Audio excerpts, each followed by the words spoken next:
तरफ से press statement जारी कर रहे हैं। कल दिल्ली यूनिवर्सिटी के हुए डूटा के चुनावों के संदर्भ में,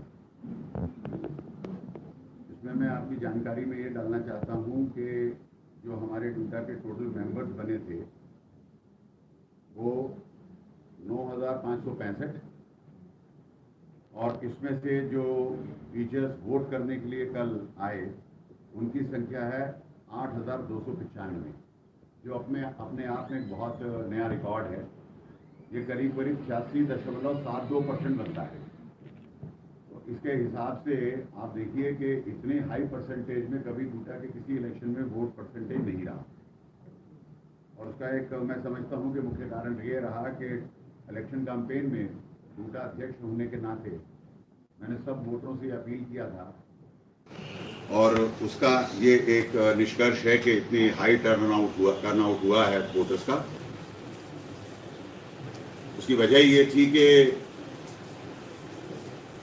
अगर डूटा के इलेक्शन में हमारे बहुत सारे बड़ी संख्या के अंदर जो हमारे मेंबर्स हैं साथी, वो अगर वोटिंग में पार्टिसिपेट करते हैं तो वो अपने आप में एक संदेश भेजता है सरकारों के पास, चाहे वो दिल्ली की हो या केंद्र की, और यूनिवर्सिटी प्रशासन के पास भी, कि डूटा के अंदर अभी भी हमारे सब साथियों का विश्वास कायम है, और सभी इस डूटा के अम्ब्रेला के नीचे, उसकी छत्र छाया में ही सारे शिक्षक साथी शिक्षक आंदोलन के लिए हमेशा तत्पर रहते हैं। साथियों, इसमें से जो 8,295 वोट्स पोल हुए, उसमें से वैलिड वोट्स की संख्या रही 7,969, इनवैलिड वोट्स रहे 326। इसमें से बैलेट नंबर 1 ए के भागी जो एनडीटीएफ के प्रत्याशी थे, क्योंकि मैं भी हूँ, उसको 4,182 मत पड़े, और जो बैलेट नंबर 2 आदित्य नारायण मिश्रा जी जो पहले 3 बार डूटा के अध्यक्ष रह चुके हैं, उनको 3,787 मत पड़े। इसके अलावा 15 एग्जेक्टिव के मेंबर्स भी इलेक्ट हुए हैं। उनके नामों की लिस्ट मैं अपनी प्रेस रिलीज के अंदर सूचना में डाल दूंगा, लेकिन हमारे एनडीटीएफ की तरफ से जो 5 उम्मीदवार मैदान में उतारे गए थे वो पांचों विजयी हुए हैं, कुल मिलाकर के 15। उन सभी को डूटा की तरफ से बहुत बहुत बधाई है, और हमें पूर्ण विश्वास है कि वो सब लोग मिलकर के ही डूटा के लिए काम की संस्था है, जो टीचर्स के डिफरेंट ग्रुप्स होने के बावजूद भी हमेशा एक साथ अपना एजेंडा तय करके शिक्षक और शिक्षा के मुद्दों पे आगे चलती है। अभी जितने मुद्दे चल रहे थे इस इलेक्शन, कम से कम उन मुद्दों को ये प्रूव किया है कि मेजॉरिटी टीचर ये चाहता है कि वो मुद्दे उसी स्पीड से आगे बढ़ें। इसमें मुख्य रूप से जो प्रमोशंस का प्रोसेस चल रहा है, टीचर्स ने क्लियर कट वर्डिक्ट दिया है कि वो प्रोसेस भी उसी तरह से बल्कि और स्पीड से आगे बढ़ना चाहिए, और हमें उम्मीद है कि आने वाले कुछ समय में ये प्रोसेस कंप्लीट होके तदर्थवाद से दिल्ली यूनिवर्सिटी की मुक्ति होगी। साथ ही साथ मैं आपको ये भी बताना चाहता हूं कि डूटा हमेशा से ही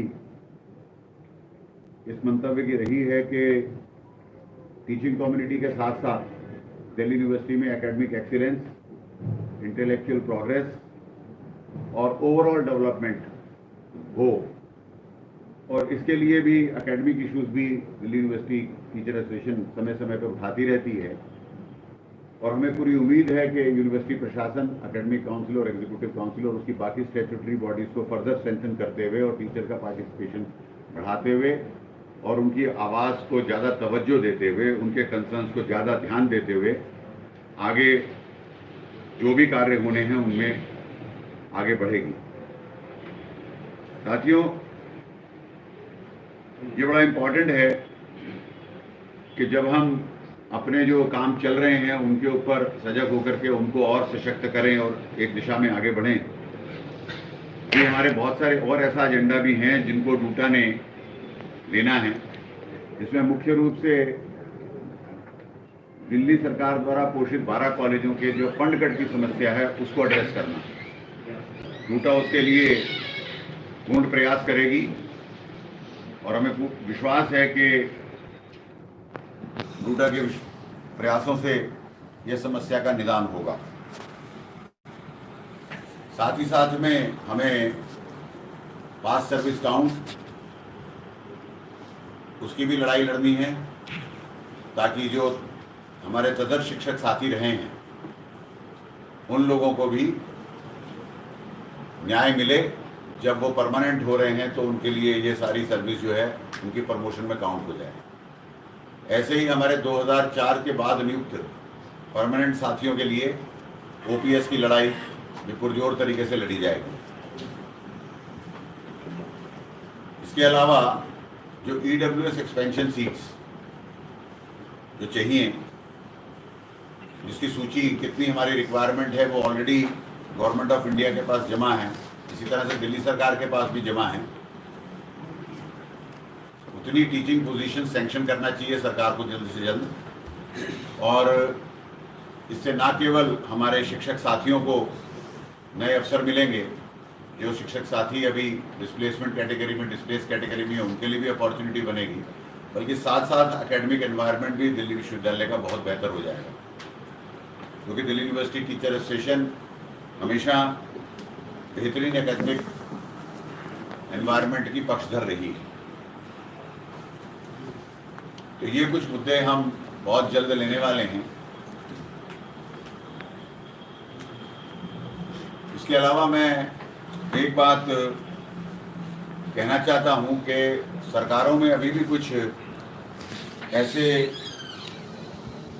ब्यूरोक्रेट्स कहिए या एडमिनिस्ट्रेटर्स कहिए बैठे हुए हैं जो मंत्रियों के दिए हुए आदेशों को भी पालन ठीक से नहीं करते हैं और उनमें देरी करते हैं। उसका हमने मुजाहरा देखा है अभी हाल फिलहाल में, जब 1 सितंबर को हमारी केंद्रीय मंत्री से मुलाकात हुई थी।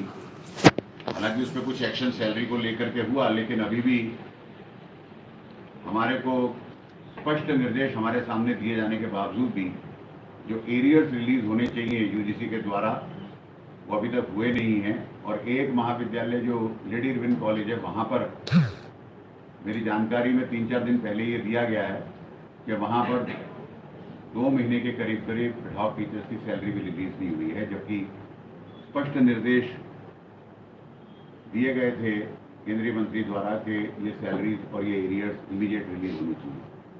इसके बारे में हम दोबारा उनकी जानकारी में सारी बातें लाएंगे। साथ ही साथ में कुछ और मुद्दे जो हमने उनसे उस टाइम पे डिस्कस किए थे, जिसमें ईडब्ल्यूएस की एक्सपेंशन सीट और नॉन पीएचडीज के प्रमोशन का सवाल था। मुझे पूरी उम्मीद है कि जैसा उन्होंने उस समय हमारे को वादा किया था उसको वो जल्द पूरा करेंगे और बाकी इश्यूज भी हम उनसे लेंगे। धन्यवाद।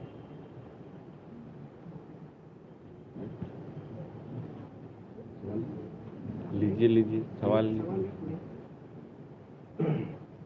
सबसे पहले तो आपको रूटा अध्यक्ष पुनः बनने पर बहुत बहुत बधाई। और ये पहला अवसर है दिल्ली विश्वविद्यालय का कि एनडीटीएफ दूसरी बार जो है वो जीती है, एक इतिहास रचा है। दूसरी बार वो भी आपके द्वारा हुआ है और एक टीचर्स ने जो मैंडेट दिया है कि आपको क्या प्राथमिकता रहेगी आने वाले वर्षों में आपके लिए। देखिए, पहली तो बात ये है कि हमारे मतलब डॉक्टर साहब ने ये पहले किया हुआ है, लगातार 2 बार अध्यक्ष हो रहे हैं। हाँ, लंबे समय के बाद आप कह सकते हैं कि लगातार 2 बार एनडीटीएफ जीता है, और उसका कारण ये है कि हमारे को जन समर्थन हमारे मुद्दों को, हमारे एजेंडा को मिला है। उसमें हमारे सारे सहयोगियों का भी बहुत उन्होंने हमें कंट्रीब्यूट किया है इसको आगे चलाने में पूरे को।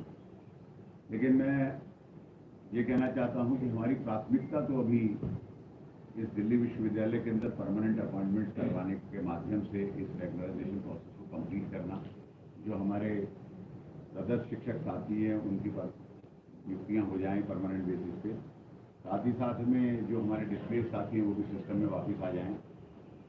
जो प्रमोशंस चल रही हैं उनको और पारदर्शिता के साथ में लागू किया जाए। जो एरियर्स का सवाल है वो एरियर्स उनको मिले। दिल्ली सरकार से जो फंड कट है उसके ऊपर रोकथाम लगे, जैसे मैंने आपको पहले बताया। तो प्राथमिकता तो ये रहेगी। साथ ही साथ में हम नए एजेंडे जो लेने वाले हैं वो मैंने आपसे साझा कर ही दिए, जिसके अंदर ओल्ड पेंशन स्कीम और पास सर्विस का उनको प्राथमिकता देकर के हम आगे बढ़ेंगे। साथ ही साथ में ट्रांसपेरेंसी और अकाउंटेबिलिटी ऑफ द एडमिनिस्ट्रेशन, इसके ऊपर भी अवश्य कार्य किया जाएगा। क्योंकि किसी भी सिस्टम को अगर रोबस्ट और बढ़िया सिस्टम बनाना है तो उसके लिए आवश्यक ये है कि जो उसके डिफरेंट पार्ट्स हैं, जिसमें एडमिनिस्ट्रेशन भी आता है, शिक्षक भी आते हैं, तो उनकी अकाउंटेबिलिटी तय होनी चाहिए। टीचर्स के लिए तो बहुत सारे पैरामीटर्स ऑलरेडी हैं, लेकिन हमारे लिए अभी एडमिनिस्ट्रेशन में बैठे लोगों के लिए ऐसे अकाउंटेबिलिटी के पैरामीटर्स कोई तय नहीं है। इस पर हम जोर लगाएंगे दिल्ली यूनिवर्सिटी प्रशासन से कि ये भी तय होना चाहिए। सर उसको कैसे, मतलब किस प्रक्रिया के तहत? बात यह है कि कुछ कार्य या कुछ फाइल्स, कुछ मिस इंटरप्रिटेशन, इतने सारे कोर्ट केसेस क्यों, हर चीज़ को कई बार उलझाने की कोशिश क्यों? तो अगर कोई जानबूझ करके अधिकारी इन्हीं चीज़ों को लेट करता है, डिले करता है, तो फिर उसके अंदर कौन? अब आप खुद ही देखिए ना कि क्या ये अकाउंटेबिलिटी का नहीं आता था एडमिनिस्ट्रेशन का कि सालों साल पोस्टें जो हैं वो टेंशन होकर के बिना भरे पड़ी रही। किसकी अकाउंटेबिलिटी में आता है? क्या ये शिक्षकों की अकाउंटेबिलिटी में आता है? ये जो इतना बड़ा तदर्थवाद बढ़ा, क्या इसके लिए गवर्निंग बॉडी या प्रिंसिपल या दिल्ली यूनिवर्सिटी का उस समय का प्रशासन की अकाउंटेबिलिटी तय नहीं होनी चाहिए? तो हम ये बात करेंगे जो काम जिस समय होना चाहिए वो उस समय हो। ये केवल शिक्षकों की अकाउंटेबिलिटी के बारे में चर्चा करते रहें और एडमिनिस्ट्रेशन की कोई अकाउंटेबिलिटी ना हो और उसमें ट्रांसपेरेंसी नहीं हो, मेरे को लगता है कि ये विषय भी DUTA की प्राथमिकता पे आना चाहिए। आपका ये दूसरा टर्म है। पहले टर्म में आपने शिक्षकों से जो वादे किए थे लगभग पूरे किए हैं। अब दूसरे टर्म में जो शिक्षकों की जो है बहुत सारी समस्याएं भी हैं और वो आपकी तरफ देख रहा है कि आने वाले समय में जो है जो शिक्षक जो अभी एडवोक है और 12 कॉलेजों में अभी तक जो है केवल एक कॉलेज में विज्ञापन आए हैं, 11 कॉलेजों में विज्ञापन नहीं आए हैं, तो उसके लिए आप क्या कहेंगे? नहीं, मैं देखिए हमारे पास हमेशा मतलब रूटा के पास में दोनों वैकल्प हैं और हमारे पास में विरोध करने के बहुत तरीके हैं। प्रदर्शन भी करते हैं हम लोग, जरूरत पड़ने पर हड़ताल भी करते हैं। उसके लिए कभी कोई अपनी कार्यकारिणी के द्वारा या जनरल बॉडी मीटिंग के द्वारा कोई निर्णय लेने पड़ेंगे सख्त, तो वो लेने से टूटा पीछे हटेंगे नहीं। और साथ ही साथ में बातचीत का जरिया, डायलॉग का भी जरिया हमेशा ओपन रखेंगे, जिससे कि इन समस्याओं को न केवल आवाज़ टूटा उठाए बल्कि उनका समाधान भी आए, इस ओर अग्रसर होंगे। सर जो कुछ विरोधियों ने जो है आपके ऊपर बहुत सारे सवाल भी उठाए कि BOG आ जाएगा, प्राइवेटाइजेशन हो जाएगा और ये सारी वैकेंसियाँ जो है आने वाले समय में कंट्रेक्चुअल हो जाएगी, तो उसका आप कैसे आप जवाब देंगे? देखिए उनके विरोध का कारण मैं नहीं हूँ, उनके विरोध का कारण वो इश्यूज हैं। हाँ, वो बात अलग है कि उनको उठाने का तरीका जिसके खिलाफ उठाना चाहिए था उसके खिलाफ ना उठा करके उन्होंने मेरे नाम पे उनको डाल दिया। शायद वो राजनीति के तौर पे उन्होंने किया होगा, लेकिन मुझे लगता है कि BOG का इशू हो चाहे प्राइवेटाइजेशन का इशू हो, वो तो सरकार की नीति पे सवाल उठाने का सवाल था। उसमें DUTA के अध्यक्ष होने के नाते मेरी कोई भूमिका नहीं थी और हम तो खुद ही न केवल अब बल्कि पहले भी कई लंबी लड़ाइयाँ जो हैं सरकारों के खिलाफ लड़ चुके हैं इन्हीं विषयों पे। और चाहे वो रूटा किसी और ऑर्गेनाइजेशन द्वारा हो या NDTF के द्वारा हो, पब्लिक फंडिंग इंस्टीट्यूशंस को बचाना, टीचर्स की भागीदारी गवर्नेंस के अंदर, इसके ऊपर कोई भी गुट मुझे नहीं लगता कि कभी कॉम्प्रोमाइज करेगा। तो इसलिए हम सब मिलकर के इसके ऊपर आगे लड़ेंगे। अगर कोई भी इस तरह का प्रावधान आता है तो उसके ऊपर भी चर्चा करके जो निर्णय करना चाहिए रूटा एग्जीक्यूटिव करके आगे बढ़ेंगे। टीचर्स ने आपको दूसरी बार चुना है, तो उन टीचर्स के लिए आप क्या संदेश देना चाहेंगे? मैं एक ही संदेश देना चाहता हूँ। सबसे पहले तो उनका बहुत बहुत धन्यवाद कि इतने लार्ज नंबर के अंदर आकर के उन्होंने वोट किया है और रूटा के अंदर विश्वास व्यक्त किया है। उन्होंने ये प्रूव किया है कि एक ही मतलब संस्था है, चाहे हमारे अलग अलग ग्रुप्स हों लेकिन संस्था हमारी एक ही है, वो उसका नाम है डूटा। तो इस सब के लिए उनका बहुत बहुत धन्यवाद।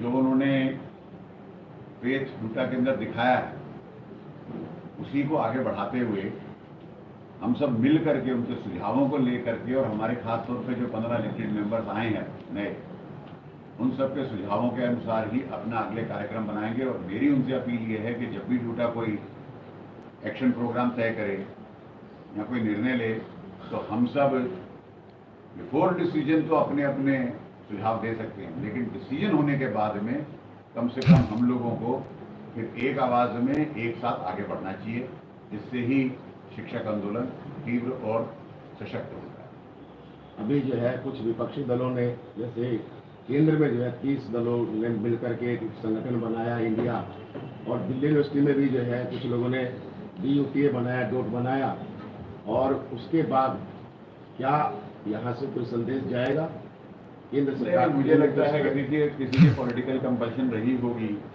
हालांकि मेरा इससे इत्तेफाक नहीं है। वहाँ जो वो लोग करते हैं वो अलग बात है। हम तो शिक्षक आंदोलन के सब हिस्सेदार हैं, और हमें उन्हीं लोगों से, उन्हीं सरकारों से लड़ना होता है जो वो पॉलिटिकल पार्टीज, चाहे वो दिल्ली में बना रही हों या केंद्र में बना रही, तो हमें तो उनके खिलाफ संघर्ष करना होता है। तो किसी पॉलिटिकल कंपल्शन में उसको कट कॉपी पेस्ट करके डूटा पे लादने की जरूरत नहीं है। उन्होंने एक डट अलायंस बनाया इंडी अलायंस के बिल्कुल सामने, उसी तरह का। अब क्योंकि इलेक्शन पूरा हो गया, तो मुझे लगता है कि हम सब लोग जो हैं अपनी ओरिजिनल डूटा के साथ मिलकर कार्य करेंगे, ऐसी मेरी अपील भी इस प्रेस कॉन्फ्रेंस के माध्यम से साथी हूँ। हाँ, लेकिन ये बात जरूर तय होती है कि इस तरह के जो अलायंसेस अपनी कन्वीनियंस के लिए, पॉलिटिकल कन्वीनियंस के लिए बनाए जाते हैं, मेरा ये मानना है कि वो ज़्यादा दिन चलते नहीं हैं और उससे कोई जनता का भला नहीं है। सर, शिक्षक आंदोलन में क्षेत्रवाद, जातिवाद की जो राजनीति है उसको लेकर क्या बातचीत सभी से करना चाहिए। इसके अंदर क्या है कि हम लोगों को विभिन्न वर्ग के लोगों से हमेशा बातचीत करना चाहिए, एक संवाद और बात। हाँ, केवल किसी उसके बेसिस पे ग्रुप बना करके अगर कुछ किया तो थोड़ा सा कई बार वो डेंजरस हो सकता है, लेकिन फिर भी सबको अपनी बात कहने का और रिप्रेजेंटेशन देने का अधिकार है। तो मुझे लगता है कि अगर इसमें कोई इस तरह की बातें आती हैं तो उसको नज़रअंदाज करना चाहिए, अनलेस की कोई डिवीजन की बात आ जाए। जब तक डिवीजन नहीं है, सब डूटा के अंडर हैं, तब तक सब फ्री हैं। वो कोई भी तरह के अपने ग्रुप बना सकते हैं, अपनी आवाज़ उठा सकते हैं, अपनी बात कह सकते हैं।